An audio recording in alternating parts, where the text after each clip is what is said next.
Hi everyone, আসসালামু আলাইকুম। Welcome to my new blog. আজকে ইয়াশাকে নিয়ে চলে এসেছি পার্লারে। ওর চুলগুলো অনেক বড় হয়ে গেছে, তাই আজকে সময় করে একটু পার্লারে চলে এলাম।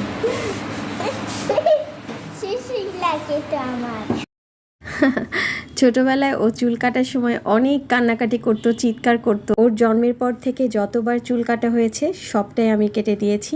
এটা ওর সেকেন্ড টাইম পার্লারে আসা। আমার চুল খুবই ভয় পেত চুল কাটতে, আর এত চিৎকার করতো যে ওর চুল কাটার সময় আমি ভয় পেতাম। কি কিন্তু মাশাআল্লাহ, এই নিয়ে দ্বিতীয়বার ওকে পার্লারে নিয়ে এসেছি। এত লক্ষ্মী মেয়ের মতো চুল কেটেছে, আমি তো পুরোই অবাক। হাই বলো। হাই। চুল কাটা শেষে দেখেন সে আয়নাতে আর চোখে দেখছিল আর নিজের চুল নিয়ে একটু স্টাইল করছিল। সে খুবই হ্যাপি। তো ফাইনালি আমাদের পার্লারের কাজ শেষ। বাইরে প্রচুর বৃষ্টি ছিল, অনেকক্ষণ আমরা রিক্সার জন্য ওয়েট করেছি, বৃষ্টির কারণে বের হতে পারিনি। তো ফাইনালি রিক্সা পেয়েছি। এই যে দেখেন রাস্তার অবস্থা, এত পানি জমে গিয়েছে, মনে হচ্ছে যেন বন্যা চলে এসেছে।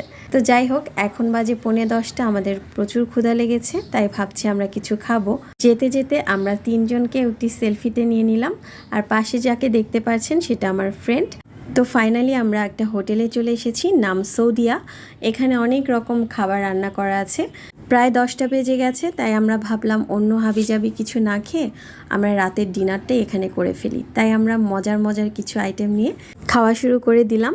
তার আগে আমরা কী নিয়েছি সেটা বলছি। এখানে আছে চিকেন কারি, লইট্টা শুটকি ভুনা, ডাল ভুনা, আছে চিংড়ি মাছ ভর্তা, সেই সাথে আছে সালাদ। খুবই মজার খাবারগুলো, আর সবচেয়ে মজার বিষয় হচ্ছে সব কিছুই রিজনেবল প্রাইস।